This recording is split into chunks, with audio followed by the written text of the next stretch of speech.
Bonjour, c'est Sabrina de Chemin vers mon âme. J'espère que tout le monde va bien. On se retrouve pour la petite review du jour qui va concerner l'oracle Réminiscence des vies antérieures par Osalie Intuitive et illustré par Mel Angel Co.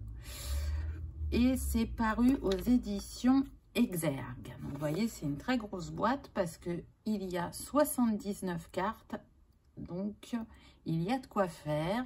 Qu'est-ce qu'on nous dit à l'arrière? As-tu déjà ressenti de la nostalgie lorsque tu penses à certaines périodes de l'histoire? Un sentiment si fort qu'il te submerge d'émotions. Une sensation de déjà-vu dans un endroit où tu n'es jamais allé. Ou l'impression de connaître une personne dès le premier regard avant même de lui avoir parlé. Et si tous ces sentiments étaient des brides de vie antérieure? Grâce à cet oracle puissant de 79 cartes magnifiquement illustrées, tu pourras parcourir les couloirs du temps à la rencontre des vies d'avant. Au fil de la pratique, tu comprendras mieux les problématiques de ta vie actuelle, tes peurs profondes, tes blessures, mais aussi les croyances limitantes qui t'empêchent de te réaliser pleinement. Dans le livre d'accompagnement de 228 pages, tout en couleur, tu trouveras les méthodes de tirage, la signification des cartes, ainsi que les messages inspirants qui te feront voyager dans le temps pour retrouver les mémoires de ton âme et évoluer en toute conscience. Et il est au prix de 28 €. Donc, il y a 3 catégories qu'on va découvrir. Et on prendra le livret en même temps au fur et à mesure pour que vous voyez comment les cartes sont abordées. Donc déjà, on a un très beau dos de deck dans les violets avec des tranches dorées. Et les cartes sont de bonne qualité, elles glissent très bien. Donc la première catégorie, c'est à quelle époque ça s'est passé. Donc regardez cette magnifique illustration. Donc la une, c'est l'Égypte antique. Et on va commencer avec celle-là. Je reviendrai sur le livret après plus en détail. Là, je vous lis les cartes. Donc voilà comment ça se présente. Il y a une explication, un conseil et une musique qui est proposée. Égypte antique. La période de l'Égypte antique couvre plus de 4000 ans d'histoire. Elle se forme vers 3150 avant Jésus-Christ et se développe pendant 3000 ans sous la forme d'un empire, puis prend fin en 31 avant Jésus-Christ. Si tu as tiré cette carte, il est probable que tu aies une existence à cette période-là. Il est possible que dans ta vie actuelle, tu te poses fréquemment des questions sur l'après-vie. Dans l'Égypte antique, le culte de la vie après la mort est un événement central pour les Égyptiens et ce sont les premiers à témoigner de ce voyage que réalise l'âme. Aujourd'hui, tu peux aussi avoir une forte empathie envers les animaux. Ton alimentation est majoritairement végétarienne. Pour les Égyptiens, les animaux sont aussi importants que les dieux. Ils leur vouaient un véritable culte et les momifiaient, afin qu'ils adressent leurs prières dans le monde invisible. Aussi, les Égyptiens consommaient-ils peu de viande, leur régime alimentaire étant principalement tourné vers les céréales. Aujourd'hui, tu peux aussi avoir un goût prononcé pour l'art, la décoration et l'architecture. Pour les Égyptiens, l'harmonie et l'esthétique étaient très importants, en particulier pour la haute société. Durant l'Égypte antique, la fascination pour les astres, astronomie et astrologie, était très grande. Tu peux avoir la sensation d'être très connecté au mystère des étoiles et avoir une envie de comprendre et d'observer ce qui se passe dans le ciel. Durant cette existence dans l'Égypte antique, tu as pu vivre une expérience positive ou négative, mais quoi qu'il en soit, cette vie antérieure a encore une influence sur toi. Je t'invite à prendre le temps de réfléchir à tes ressentis par rapport à cette période de vie. Cela peut être des ressentis visuels ou au niveau de ton corps physique. Si tu ressens une lourdeur, il se peut que des peurs profondes soient liées à cette existence. Tu pourras alors aller à la page 23 pour apaiser ces peurs. Conseil. Étudier les systèmes de croyances de l'Égypte antique, t'intéresser à l'architecture afin de comprendre la construction des pyramides, renouer avec la fascination pour les astres. musique à écouter pour en apprendre davantage sur ta vie antérieure. Chant sacré égyptien à Kadoua. Voilà comment les cartes sont abordées pour la première catégorie. Donc, on continue.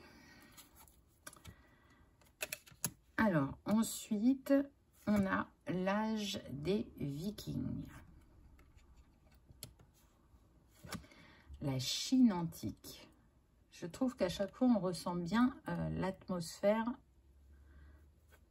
sur chacune des cartes. Le peuple des étoiles. Les élémentaux.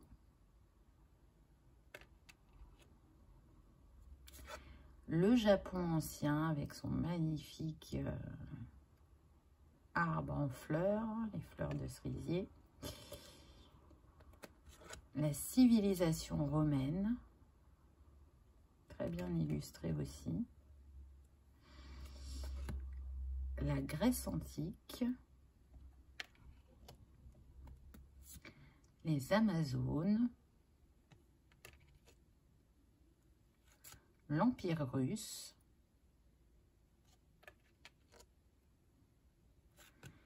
Les pays celtiques. Les Aztèques, les Mayas et les Incas. La conquête de l'Ouest américain, j'aime beaucoup celle-là, vraiment, elle est très forte dans ce qu'elle envoie au niveau de ses couleurs et j'aime bien ce jeu d'ombre et de lumière et ce couple qui se balade au coucher du soleil. La Révolution française, le Moyen-Âge, la Révolution industrielle, le royaume de l'Atlantide, le siècle des Lumières,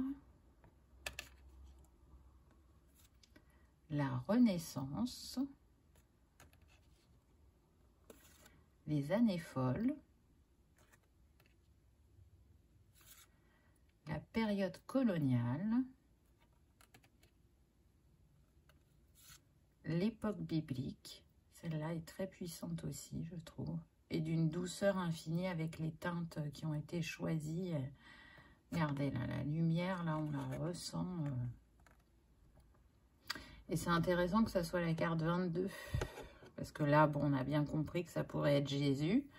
Et Jésus est représenté par le 33 en numérologie. Mais là, on a le 22. Et 22, c'est Marie-Madeleine. Les communautés religieuses spécifiques. Donc, vous voyez que c'est très large. Hein, ça balaie des périodes vraiment différentes et des pays différents. Les guerres. Le totalitarisme.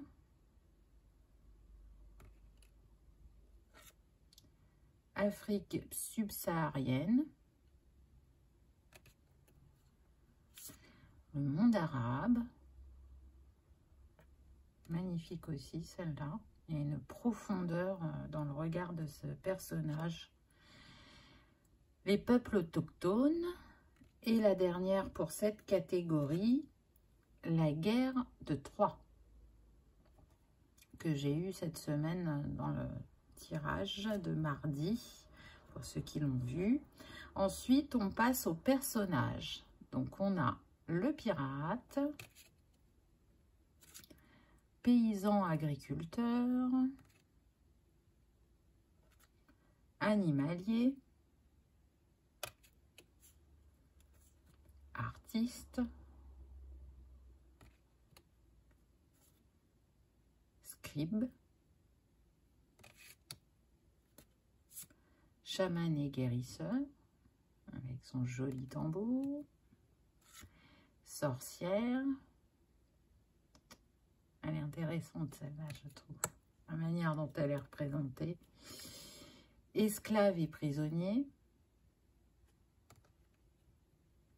ésotérisme et spiritualité, très très belle. On sent la magie, en langue des oiseaux, n'est-ce pas? Roi et noblesse. Militaire ou chevalier. Personnalité influente. Artisan. Commerçant. Figure religieuse.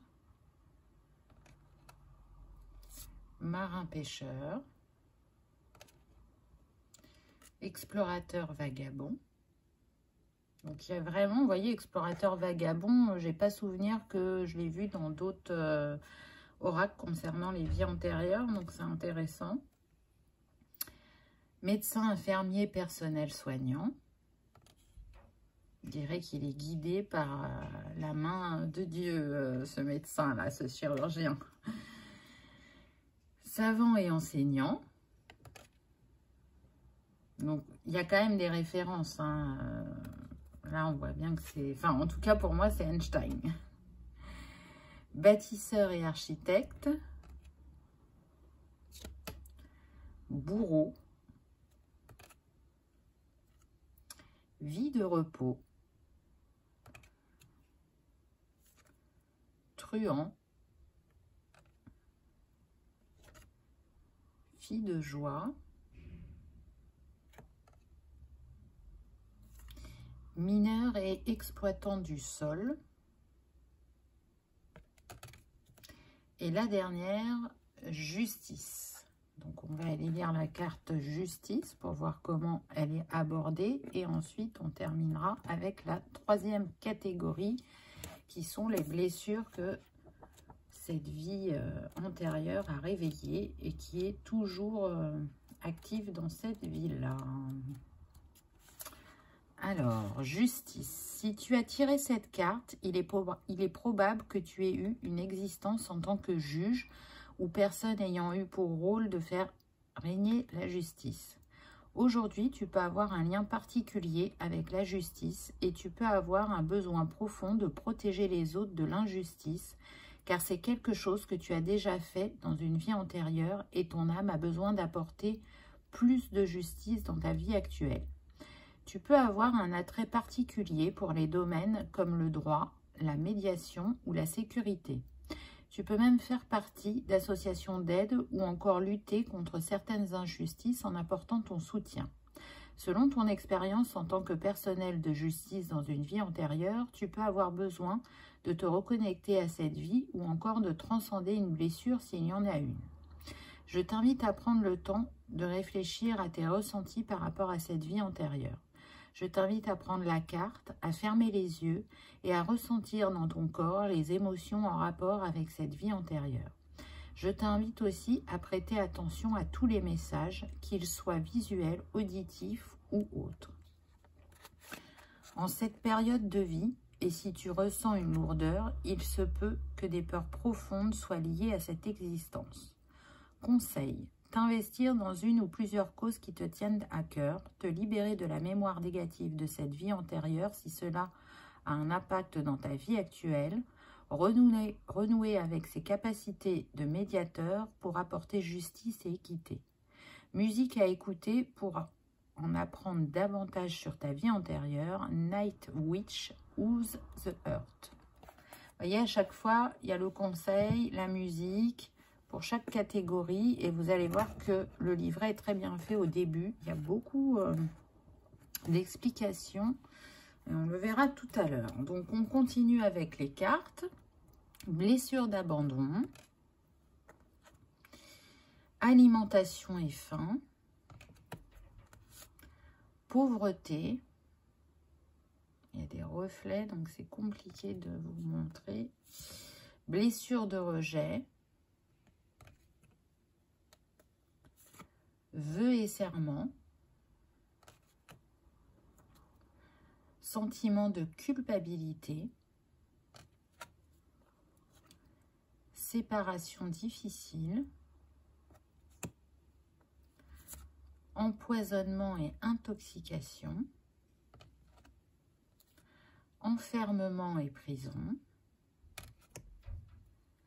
grossesse douloureuse, accident et handicap, meurtre et assassinat. Vous voyez qu'il y a des cartes quand même qui sont assez difficiles, hein, mais ça reste très très intéressant. Catastrophe naturelle, blessure d'injustice, déshonneur, blessure de trahison,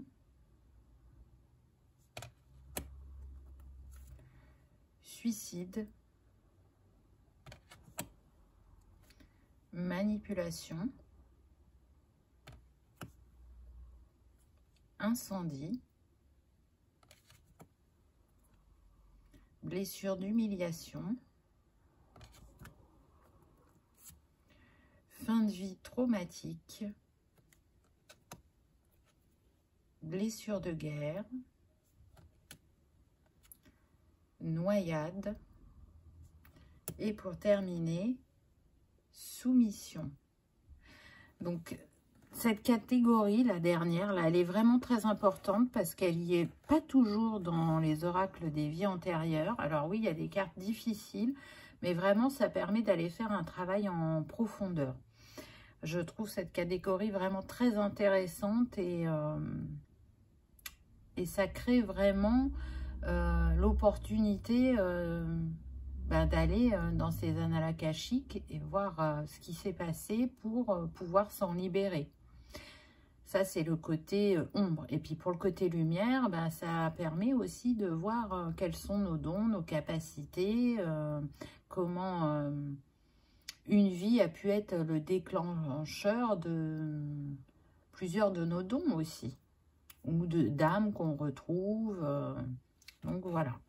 Alors, la carte 79, qu'est-ce qu'on nous dit? Si tu as tiré cette carte, il est possible que dans une vie antérieure, tu aies connu une blessure de soumission. Tu as pu être dans des situations où tu n'étais pas totalement libre, où ton âme a pu être soumise à certaines personnes ou à l'autorité. Cette blessure de soumission a pu se produire dans la sphère relationnelle comme une relation sentimentale, amicale ou encore familiale dans laquelle tu as connu des abus de faiblesse. Durant cette vie antérieure, tu as pu te sentir très faible car tu n'avais pas ton mot à dire.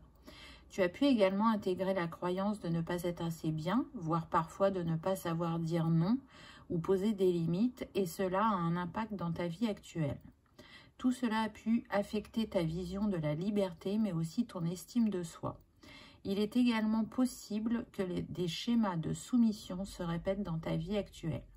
Ton objectif aujourd'hui est de transcender cette croyance que tu es inférieur aux autres et que tu ne mérites pas telle ou telle chose. Tu pourras effectuer le rituel de libération karmique de ton choix afin de te libérer de la blessure de soumission.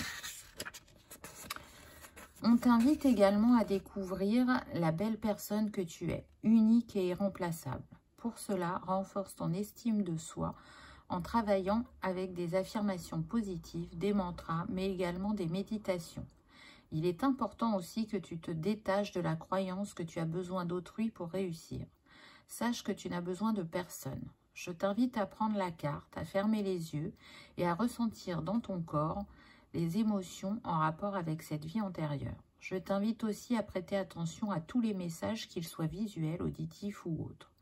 Une fois que tu auras identifié les mémoires bloquantes, croyances limitantes ou blessures de cette vie-là, tu pourras alors pratiquer le rituel de ton choix afin de vivre dans la sérénité ton incarnation actuelle. Si tu ressens que cette blessure d'âme a encore un impact dans ta vie actuelle, je t'invite à aller à la page 23 afin de réaliser un rituel de libération karmique. Conseil. Libérer cette mémoire de cette vie antérieure si elle a un impact sur toi, renforcer l'estime de soi à travers des mantras, des affirmations positives et des méditations, équilibrer le chakra de la gorge afin de t'affirmer par rapport aux autres, reprendre ton pouvoir. Musique à écouter pour transcender la blessure de soumission, Peter Gundry, She Walks in Flames. Voilà comment les cartes sont abordées. Donc maintenant, on va regarder le début du livret. Donc, la page d'accueil, quand les couloirs du temps s'ouvrent au présent. Je trouve très belle cette phrase. Ensuite, on a le sommaire, donc mot de l'auteur, mot de l'illustratrice, l'introduction, donc comment avoir accès aux vies antérieures. Après, on a comment guérir les blessures et les peurs du passé. Et ce chapitre est vraiment très intéressant. C'est pareil, c'est très rare qu'il y ait ce genre de choses dans les livrets. Le tirage des vies antérieures. Et ensuite, on a les cartes. Donc, avec la première partie, période de vie et lieu. Deuxième partie, qui as-tu été? Et troisième partie, blessures du passé causées dans la vie antérieure. Mot de l'auteur. Coucou à toi. Je te souhaite la bienvenue dans les couloirs du temps. Il t'est déjà arrivé de ressentir un sentiment de nostalgie quand tu penses à telle ou telle période de l'histoire. Un sentiment si fort qu'il est difficile d'être neutre.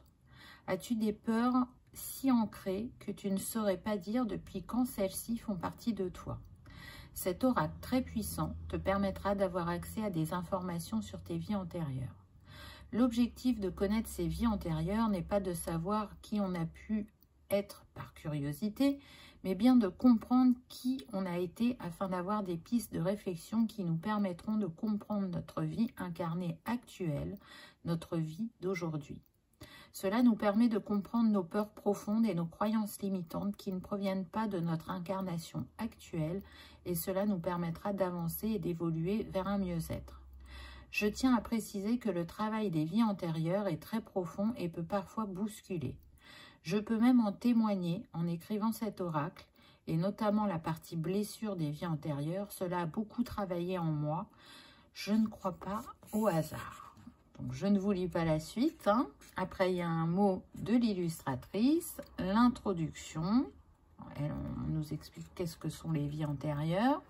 Comment avoir accès aux vies antérieures, donc bien évidemment avec l'oracle, mais pas que. Elle nous parle aussi des rêves, des lectures et guidances de vie antérieure, de l'hypnose régressive. Elle propose une méditation pour accéder aux annales akashiques en complément du tirage de cartes avec le QR code. Donc ça, c'est vraiment super. Et ensuite, comment guérir les blessures et les peurs du passé. Donc, il y a le rituel chamanique de la mue. Elle propose aussi une méthode EFT pour ceux qui aiment l'EFT et qui croient à ses bienfaits. Et les soins de libération karmique. Ensuite, on a le tirage des vies antérieures à 3 cartes, bien évidemment. Et on arrive, comme vous avez pu le voir, sur l'explication des cartes. Et à la fin, on a un à propos sur l'auteur et sur l'illustratrice. Donc, je vais vous mettre en barre d'infos, bien évidemment, les pages Instagram de la créatrice, de l'illustratrice et de la maison d'édition. Très franchement, moi, je le trouve super. Il balaie beaucoup de sujets, beaucoup de lieux, de personnages, de blessures. Et il y a vraiment un complément avec ses conseils, ses musiques, la méditation, l'EFT. Je trouve cet oracle vraiment très très complet. Je ne peux que vous le recommander et je remercie les créateurs pour ce magnifique outil. Voilà, j'espère que vous aurez passé un agréable moment. Je vous dis à bientôt dans une prochaine vidéo. Au revoir.